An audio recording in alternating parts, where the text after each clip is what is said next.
In this video, I check back in on the market for VEVE NFT comic books and give you guys my updated thoughts.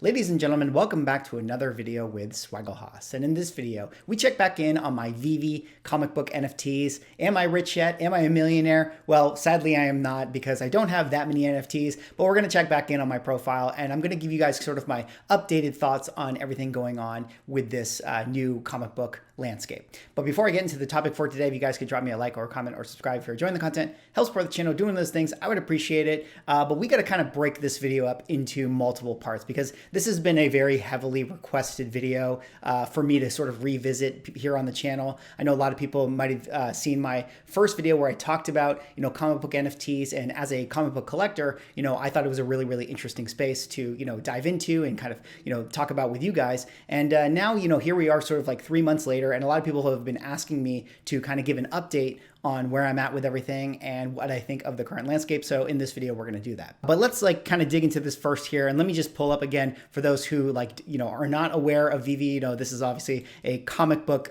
collecting channel. We're talking about, the tactile version of comic book collecting where you actually have the physical copies. VEVE is the digital version, the NFT version. So they've been, launching these NFT collectibles, specifically licensed to that of things like DC and Marvel, et cetera, et cetera. And, VEVE has really been, cranking it up recently. They've really been dropping a lot of projects, from comic books to NFTs, to statues, et cetera, et cetera. And of course, it's really fitting that, the day that I'm doing my VEVE update video is the day before we're going to get this drop for Marvel's Darkhawk #1. I'm going to be picking this book up. For those who don't know, if you're discovering my channel from the strictly NFT side of things, Darkhawk is unironically one of my favorite characters. So I'm one of the 3 people who is actually excited for this drop right here. But VEVE has done a lot to update their app. We'll dig into the menu and everything, and I've really liked how they've organized everything. And I think one of the conversations that I think is interesting to touch on, which we'll get to later on in the video, is this idea of how frequently they've been doing the drops and what they're choosing to drop. And I think talking about Darkhawk right here is actually kind of a really interesting and relevant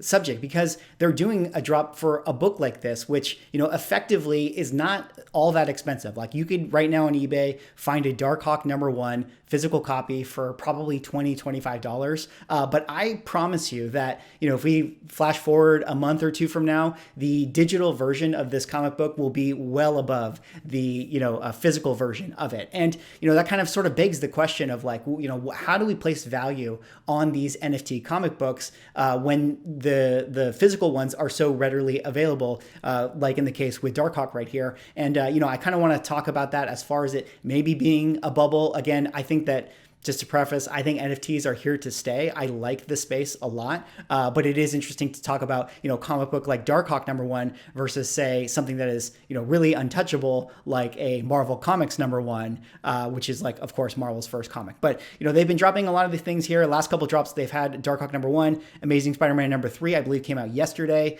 Avengers #47. This is the first Dane Whitman. That was a book that came out, I believe, a few days ago. So they've really been cranking up the pace, and we've gotten a lot of different kind of stuff. We've gotten Uncanny X-Men 129, we've got Ultimate Spider-Man #1, we had some Ben Reilly stuff.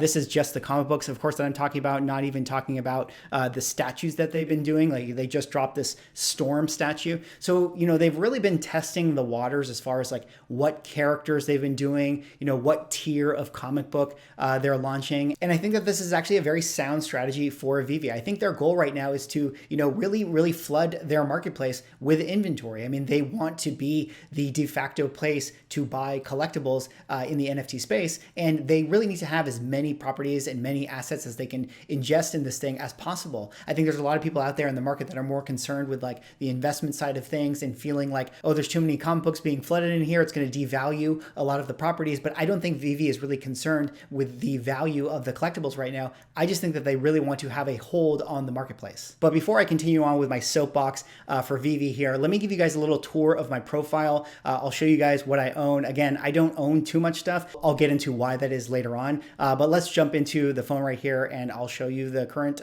look at the app. All right, let's just load this up here. We got to start collecting.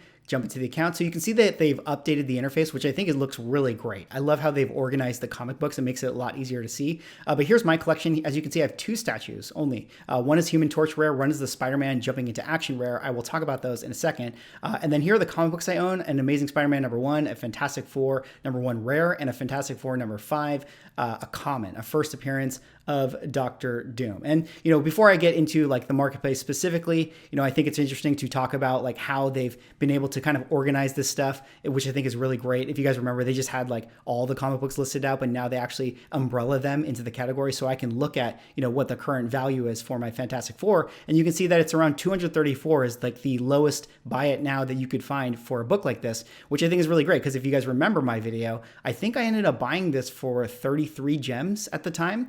And I'll talk about why I ended up buying this one when I did. Let's take a look at some of the other prices here. Dr. Doom, #1. Let's refresh this. Okay, here, common. And right now it's at $57 for like the lowest buy it now, which is pretty good, but expected. When I bought this day one when it came out. I didn't get a drop, but I bought it secondary market, and I think I had to spend like $20 for it. So now it's at 53. And then the last one I got is Amazing Spider-Man #1. I bought this for $10 whenever the time was. And you can see right here, $125 for the common for Amazing Spider-Man #1, which is really crazy to me. Collectibles, let's see if I can find, here it is, Human Torch. This one is $74. This was actually gifted to me by someone who watches the channel after I did my video. So at the time when they gifted it to me, it was $10. Now it goes for $74. And then the last thing I bought was actually something I bought for myself after I recorded the video. I went back in, I went to the Spider-Man section, and I bought the Spider-Man statue, the rare one, for whatever it was. It was like $70 at the time, and now you can see it's selling for $400. So I definitely got this for retail price, I believe is what I paid for it. And it was something that I literally did as soon as I finished recording my video. And then just so we cover our bases, let me also show you the cool AR functionality that they've added to comic books here, which I think this is something obviously very, very primitive, but still really cool. So if you click into the comic book, you can read it, right? And I can also place it, augmented reality version of it, onto my desk, which you guys are seeing right there. So I can shrink it down, I can open the pages. It's qualified, doesn't have any art in it. No, just kidding. The page is loading. It should show up. Let me, come on, show up. I can spin it. I can move the comic book around. There we go. So there it is. First panel of Dr. Doom, first appearance of Dr. Doom right there. So this is pretty cool. You could see a world where, we start to have more Oculus stuff. You can, in theory, read your comic books.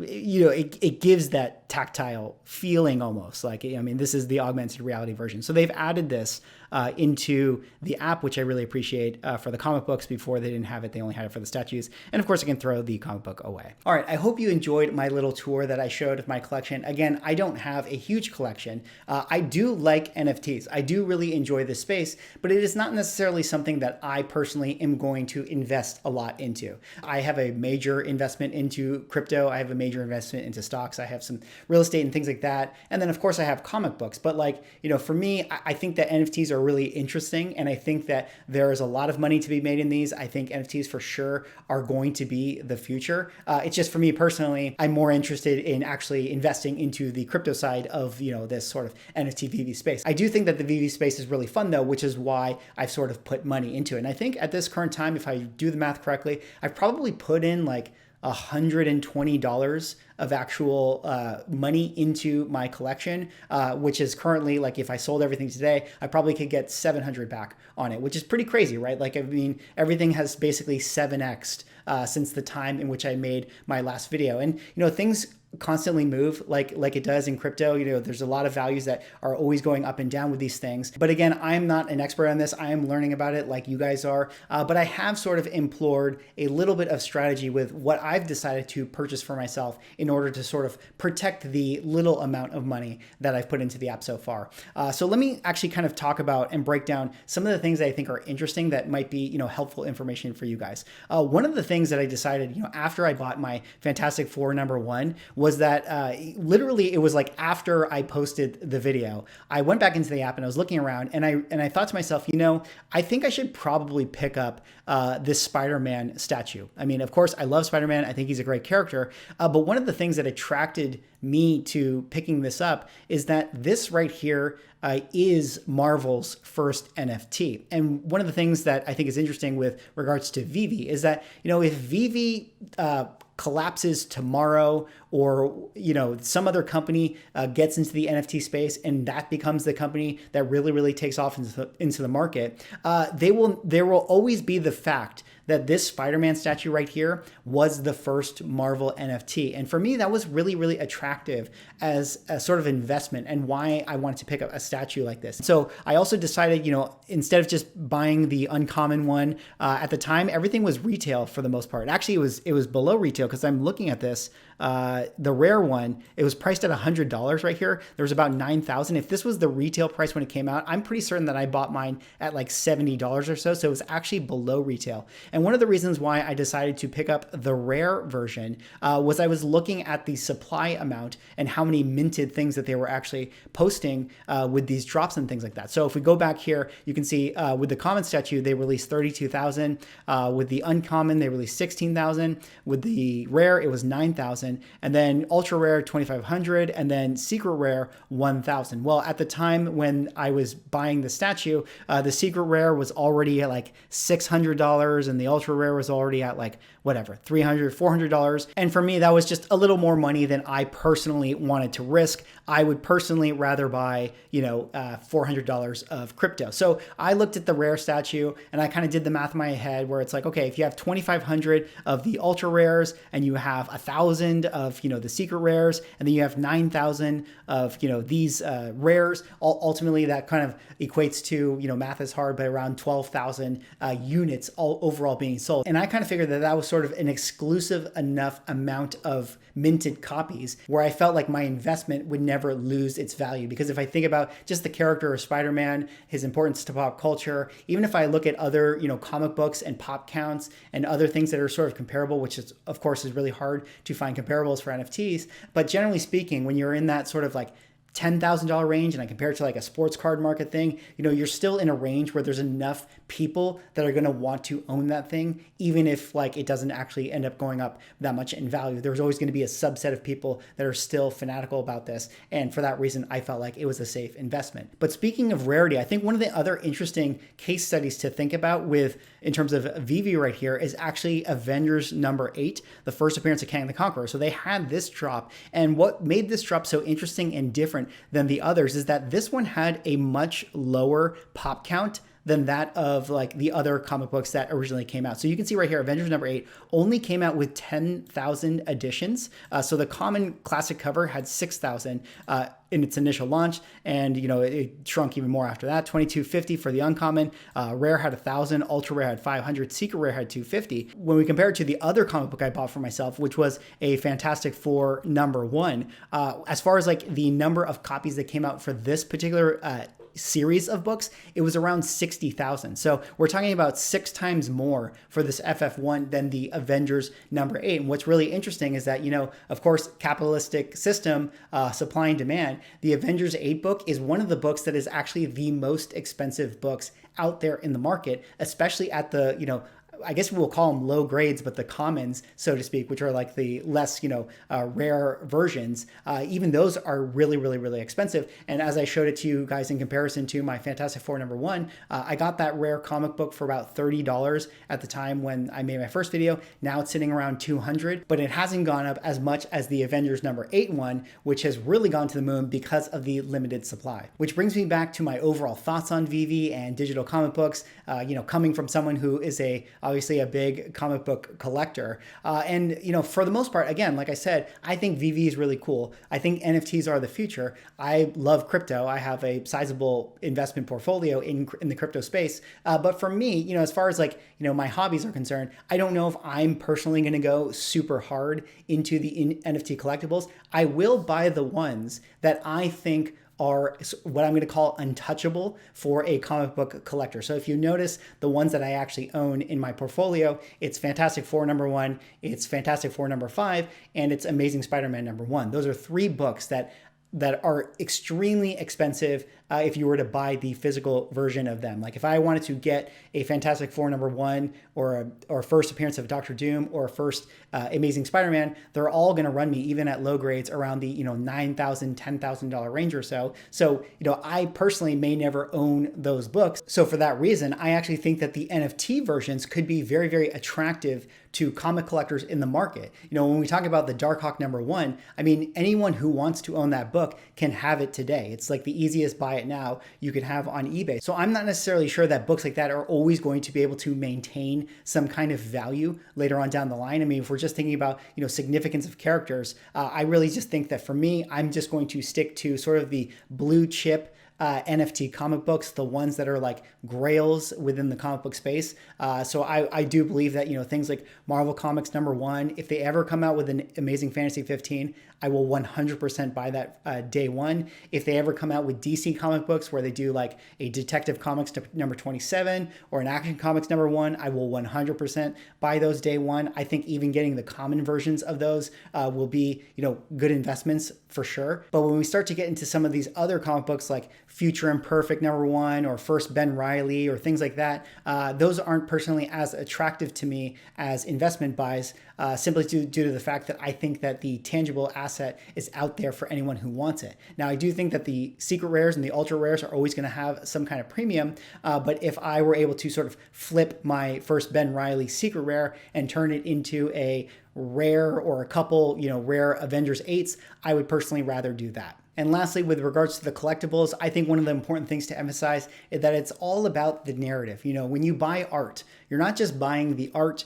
you're buying the story behind the art, which is why I felt like buying the Spider-Man statue was something that was going to be a really good bet, because this is actually Marvel's first NFT ever. So I thought that that was actually going to always have that story and that significance behind it, on top of the fact that, it's a cool statue and it's Spider-Man. Additionally, I actually really, really regret not buying that NFT Superman statue. I was actually considering doing that because that one, I believe, is the first NFT, or maybe it's one of the Batman ones, but whatever the first NFT for DC there was, I also think that that would be a good buy in my opinion. Later on in the future, as we start to get more of these statues, I'm not sure which ones are going to have, more value than others, but generally speaking, when there is some kind of intangible behind it, I actually do think that that could be something of a good investment as well.